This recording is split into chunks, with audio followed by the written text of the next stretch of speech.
S, ಇವತ್ತು RCB versus Gujarat Titans ಮೊದಲ qualifier ಪಂದ್ಯ. ಇವತ್ತಿನ ಪಂದ್ಯದಲ್ಲಿ ವಿಜಯ ಪತಾಕೆ ಹಾರಿಸೋರು ಯಾರು? ನೇರವಾಗಿ ಇವತ್ತು ಗೆದ್ದಂಥವರು ಫೈನಲ್ಗೆ ಟಿಕೆಟನ್ನು ತಗೊಳ್ತಾರೆ. ಅದೇ ರೀತಿ ಸೋತಂಥವ್ರಿಗೆ ಇನ್ನೊಂದು ಅವಕಾಶ ಇರುತ್ತೆ. ಆದರೆ ಇಲ್ಲಿ RCB ಮರಿಬಾರ್ದು, ಸಿಕ್ಕಂಥ ಚಾನ್ಸಲ್ಲಿ ಪಂದ್ಯವನ್ನು ಗೆಲ್ಲಬೇಕು. ಕಾದು ನೋಡಬೇಕು ಇವತ್ತಿನ ಹೈ ವೋಲ್ಟೇಜ್ ಮ್ಯಾಚ್ ಹೇಗಿರುತ್ತೆ ಅಂತ.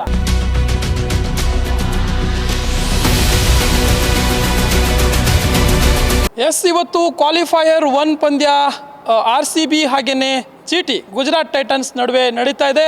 ಈ ಪಂದ್ಯದಲ್ಲಿ ಯಾರು ಗೆದ್ರೂ ಕೂಡ ನೇರವಾಗಿ ಫೈನಲ್ಗೆ ಪ್ರವೇಶವನ್ನು ಪಡ್ಕೊಳ್ತಾರೆ. ಅದೇ ರೀತಿ ಇವತ್ತಿನ ಪಂದ್ಯ ನಡೀತಾ ಇರುವಂಥದ್ದು ಧರ್ಮಶಾಲಾದ ಪಿಚ್ಚನ್ನು ಗಮನಿಸಿದ್ರೆ ನೀವು ಪ್ರಮುಖವಾಗಿ ಈ ಒಂದು ಪಿಚ್ ಬ್ಯಾಟಿಂಗ್ ಫ್ರೆಂಡ್ಲಿ ಆಗಿದೆ. ಸಣ್ಣ ಬೌಂಡ್ರಿ ಕೂಡ, ಅಂದರೆ ಬೌಂಡ್ರಿ ವ್ಯಾಪ್ತಿ ಕೂಡ ಕಡಿಮೆ ಇದೆ. ಹೀಗಾಗಿ ಅನಾಯಾಸವಾಗಿ ಸಿಕ್ಸರ್ ಹಾಗೂ ಬೌಂಡ್ರಿಗಳನ್ನು ಬಾರಿಸಬಹುದಾದಂಥ ಒಂದು ಪಿಚ್ ಇದಾಗಿದೆ. ಹೀಗಾಗಿ ಇವತ್ತಿನ ಪಂದ್ಯದಲ್ಲಿ ರನ್ ಮಳೆಯನ್ನು ಎಕ್ಸ್ಪೆಕ್ಟ್ ಮಾಡ್ಬೋದು. ಖಂಡಿತವಾಗ್ಲೂ ಒಂದು ದೊಡ್ಡ ಪ್ರಮಾಣದಲ್ಲಿ ರನ್ ಮಳೆ ಸುರಿಯೋದ್ರಲ್ಲಿ ಡೌಟೇ ಇಲ್ಲ ಅಂತಲೇ ಹೇಳ್ಬೋದು. ಅದೇ ರೀತಿ ಏನು ಈ ಒಂದು ಧರ್ಮಶಾಲಾದ ಪಿಚ್ನಲ್ಲಿ ನೋಡೋದಾದರೆ ಪ್ರಮುಖವಾಗಿ ಯಾರು ಮೊದಲು ಏನು ಬ್ಯಾಟಿಂಗನ್ನು ತೆಗೆದುಕೊಳ್ತಾರೋ ಅವರೇ ಹೆಚ್ಚಾಗಿ ಗೆದ್ದಿರುವಂಥದ್ದು. ಆದರೆ ಇವತ್ತಿನ ಪರಿಸ್ಥಿತಿ ವಿಭಿನ್ನವಾಗಿದೆ ಅಂತಲೇ ಹೇಳ್ಬೋದು. ಬಿಕಾಸ್ ಇವತ್ತಿನ ಪಂದ್ಯದಲ್ಲಿ ಯಾರು ಚೇಸಿಂಗ್ ಮಾಡ್ತಾರೋ ಅವರಿಗೆ ಹೆಚ್ಚು ಅನುಕೂಲಕಾರಿಯಾಗಿದೆ. ಇವತ್ತಿನ ಪಂದ್ಯದಲ್ಲಿ ಈ ಒಂದು ಸ್ಟೇಡಿಯಂನಲ್ಲಿ ಹೆಚ್ಚಾಗಿ ಡ್ಯೂ ಬೀಳುವಂಥ ಕಾರಣ, ಇಬ್ಬನಿ ಇರುವಂಥ ಕಾರಣ ಸೆಕೆಂಡ್ ಬಾಲಿಂಗ್ಗೆ ಕಷ್ಟ ಆಗುತ್ತೆ, ಬಾಲ್ ಗ್ರಿಪ್ ಮಾಡೋದು ಕಷ್ಟ ಆಗುತ್ತೆ. ಹೀಗಾಗಿ ಹೆಚ್ಚು ರನ್ನನ್ನು ಬಿಟ್ಕೊಡ್ಬೋದು. ಅಂದರೆ ಚೇಸಿಂಗ್ ಮಾಡುವಂಥ ತಂಡಕ್ಕೆ ಇದು ವರದಾನ ಆಗುತ್ತೆ. ಹೀಗಾಗಿ ಮೊದಲು ಬ್ಯಾಟಿಂಗ್ ಮಾಡಿ ಇನ್ ಕೇಸ್ 200-220 ರನ್ನನ್ನು ಕಲೆ ಹಾಕಿದ್ರೂ ಕೂಡ ಚೇಸಿಂಗ್ ಮಾಡಬಹುದಾದಂಥ ಗ್ರೌಂಡ್ ಇದಾಗಿದೆ. ಹೀಗಾಗಿ ಇಲ್ಲಿ RCB ಹಾಗೆ ಗುಜರಾತ್ ಟೈಟನ್ಸ್ ಎರಡೂ ತಂಡಗಳ ಹಣಾಹಣಿ ಅಥವಾ ಒಂದು ಈಗಿನ ಒಂದು ಫೈಟನ್ನು ನೋಡ್ತಾ ಹೋದರೆ ಹಿಂದೆ ಈ ಒಂದು ಸೀಸನ್ನಲ್ಲಿ 2 ಪಂದ್ಯದಲ್ಲಿ ಈಗಾಗಲೇ RCB ಹಾಗೆ ಗುಜರಾತ್ ಟೈಟನ್ಸ್ ಮುಖಾಮುಖಿಯಾಗಿವೆ.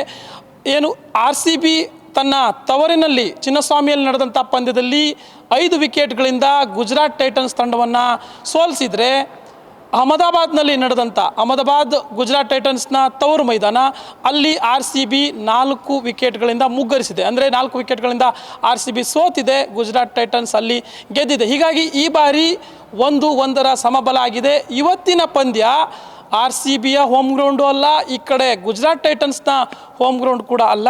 ಇವತ್ತಿನ ಪಂದ್ಯ ನಡೀತಾ ಇರುವಂಥದ್ದು ಧರ್ಮಶಾಲಾದಲ್ಲಿ. ಇದು ತಟಸ್ಥ ಪ್ರದೇಶ, ಇಬ್ಬರ ಏನು ತವರು ಮೈದಾನ ಅಲ್ಲ. ಹೀಗಾಗಿ ಇವತ್ತಿನ ಮ್ಯಾಚ್ನಲ್ಲಿ ಯಾರು ಗೆಲ್ತಾರೆ ಅನ್ನೋಂಥ ಕುತೂಹಲ.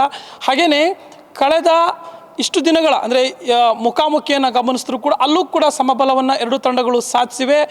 4-4 ಸಮಬಲ ಆಗಿದೆ. ಒಟ್ಟು 8 ಪಂದ್ಯಗಳನ್ನು RCB ಹಾಗೆ ಗುಜರಾತ್ ಟೈಟನ್ಸ್ ಏನು ಆಡಿವೆ. ಹೀಗಾಗಿ ಇಲ್ಲೂ ಕೂಡ ಸಮಬಲ ಇದೆ. ಇವತ್ತಿನ ಮ್ಯಾಚ್ ಬಹಳ ಕ್ರೂಷಿಯಲ್ ಮ್ಯಾಚ್. ಗೆಲುವು ಯಾರಿಗೆ ಅನ್ನುವಂಥ ಪ್ರಶ್ನೆ.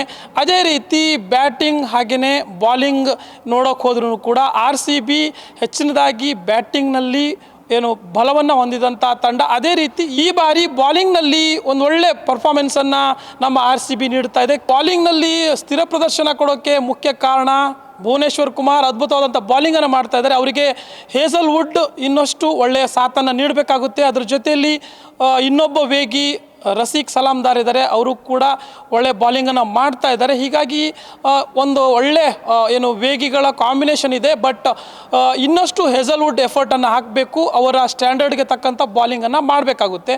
ಅದೇ ರೀತಿ ಸ್ಪಿನ್ನರ್ಗಳಾಗಿ ಸುಯೇಶ್ ಶರ್ಮಾ ಹಾಗೆಯೇ ಕೃಣಾಲ್ ಪಾಂಡ್ಯ ತಮ್ಮ ಜವಾಬ್ದಾರಿಯನ್ನು ನಿಭಾಯಿಸ್ತಾ ಇದ್ದಾರೆ. ಇನ್ನಷ್ಟು ಎಫರ್ಟ್ ಈ ಒಂದು ಪಂದ್ಯದಲ್ಲಿ ಬೇಕಾಗುತ್ತೆ, ಯಾಕೆಂದರೆ ಇದು ಬಹುಮುಖ್ಯವಾದಂಥ ಪಂದ್ಯ. ಅದೇ ರೀತಿ ಏನು ಬ್ಯಾಟಿಂಗಲ್ಲಿ ನೋಡೋದಾದರೆ ವಿರಾಟ್ ಕೊಹ್ಲಿ ನಿರಂತರವಾಗಿ ಒಂದೊಳ್ಳೆ ಪರ್ಫಾರ್ಮೆನ್ಸನ್ನು ನೀಡ್ತಾ ಇದ್ದಾರೆ. ಇದೀಗ ಕಳೆದ ಒಂದು 2-3 ಪಂದ್ಯಗಳಿಂದ ಅವರು ಬ್ಯಾಟಿಂಗಲ್ಲಿ ಸ್ವಲ್ಪ ಮಂಕಾಗಿದ್ದಾರೆ. ಆದರೆ ಕೊಹ್ಲಿಗೆ ಗೊತ್ತು ಯಾವಾಗ ಯಾವ ಪಂದ್ಯದಲ್ಲಿ ಹೇಗೆ ಅಬ್ಬರಿಸಬೇಕು ಅನ್ನೋಂಥದ್ದು. So very important match, crucial match ಆಗಿರೋದ್ರಿಂದ ಕಿಂಗ್ ಕೊಹ್ಲಿ ಕಡೆಯಿಂದ ಒಂದು ಬಿಗ್ ಇನ್ನಿಂಗ್ಸನ್ನು ಇವತ್ತು ಕೂಡ ನಿರೀಕ್ಷೆ ಮಾಡ್ಬೋದು. ಅದೇ ರೀತಿ ಪಾಟೇದಾರ್ ಇರಬಹುದು, ಹಾಗೆಯೇ ಜಿತೇಶ್ ಶರ್ಮಾ ಇರ್ಬೋದು, ಅದೇ ರೀತಿ ಇನ್ನೊಂದು ಪ್ಲಸ್ ಪಾಯಿಂಟ್ ಅಂತಂದರೆ ವೆಂಕಟೇಶ್ ಅಯ್ಯರ್ ಅವರನ್ನು ಕಳೆದ 2 ಪಂದ್ಯಗಳಿಂದ ಸಮರ್ಪಕವಾಗಿ ಬಳಕೆ ಮಾಡಿಕೊಂಡ್ರು. ಅಂದರೆ ವೆಂಕಟೇಶ್ ಅಯ್ಯರ್ ಅವ್ರನ್ನ ಇಂಪ್ಯಾಕ್ಟ್ ಆಗಿ ಅಥವಾ ರಿಪ್ಲೇಸ್ಮೆಂಟ್ ಅಂತೇಳಿ ಮಿಡ್ಲಲ್ಲಿ ಉಪಯೋಗಿಸ್ಕೊಳ್ತಾ ಇದ್ರು. ಬಟ್ ಈ ಬಾರಿ ಕೂಡ ರಿಪ್ಲೇಸ್ಮೆಂಟ್ ಅಂತಲೇ ತಗೊಂಡಿದ್ದು. ಆದರೆ ವೆಂಕಟೇಶ್ ಅಯ್ಯರ್ ಕ್ಲಿಕ್ ಆಗಿದ್ದಾರೆ. ವೆಂಕಟೇಶ್ ಅಯ್ಯರ್ ಉತ್ತಮವಾದಂಥ ಬ್ಯಾಟಿಂಗನ್ನು ಮಾಡ್ತಾ ಇದ್ದಾರೆ. ಅವ್ರ ಕಡೆಯಿಂದನೂ ಒಂದು ಒಳ್ಳೆ ಬ್ಯಾಟಿಂಗ್ ಇವತ್ತು ಕೂಡ ಬರಬೇಕಾಗಿದೆ. ಹಾಗೆಯೇ ಮಿಡ್ಲ್ ಆರ್ಡ್ರಲ್ಲಿ ರೊಮಾರಿಯೋ ಶೆಫರ್ಡ್ ಇನ್ನೂ ಕೂಡ ಅವರ ಬ್ಯಾಟ್ ಸದ್ದು ಮಾಡ್ತಾ ಇಲ್ಲ, ಬಾಲಿಂಗಲ್ಲೂ ಕೂಡ ಏನೂ ಪರ್ಫಾರ್ಮೆನ್ಸನ್ನು ನೀಡ್ತಾ ಇಲ್ಲ. ಇವತ್ತು ರೊಮಾರಿಯೋ ಶೆಫರ್ಡ್ ಕೂಡ ಉತ್ತಮವಾದಂಥ ಬಾಲಿಂಗ್ ಮಾಡಬೇಕಾಗುತ್ತೆ. ಹಾಗೆಯೇ ಟಿಮ್ ಡೇವಿಡ್ ಫಿನಿಷರ್ ಆಗಿ ತಮ್ಮ ಸಾಮರ್ಥ್ಯವನ್ನು ಮತ್ತೊಮ್ಮೆ ಸಾಬೀತು ಮಾಡಬೇಕು. ಯಾವಾಗ ತಂಡಕ್ಕೆ ಅವಶ್ಯಕತೆ ಇದೆಯೋ ಅವಾಗೆಲ್ಲ ಅವರು ಒಂದು ಒಳ್ಳೆ ಪರ್ಫಾರ್ಮೆನ್ಸನ್ನು ನೀಡಿದರೆ ಈ ಬಾರಿ ಕಾದು ನೋಡಬೇಕಾಗುತ್ತೆ. ಹಾಗೆಯೇ ಗುಜರಾತ್ ಟೈಟನ್ಸ್ ಕಡೆಯಿಂದ ಸಾಯಿ ಸುದರ್ಶನ್ ಹಾಗೆಯೇ ಶುಭ್ಮನ್ ಗಿಲ್ ಒಳ್ಳೆ ಪರ್ಫಾರ್ಮೆನ್ಸನ್ನು ನೀಡ್ತಾ ಇದ್ದಾರೆ. ನಿರಂತರವಾಗಿ ಅವರ ಬ್ಯಾಟ್ ಸದ್ದು ಮಾಡ್ತಾ ಇದೆ. ಹೀಗಾಗಿ ಏನು ಆರೆಂಜ್ ಕ್ಯಾಪ್ ರೇಸ್ನಲ್ಲೂ ಕೂಡ ಈ ಇಬ್ಬರು ಆಟಗಾರರು ಮೇಲಿನ ಸ್ಥಾನದಲ್ಲಿದ್ದಾರೆ, ಟಾಪ್ 1-2 ಸ್ಥಾನದಲ್ಲಿ.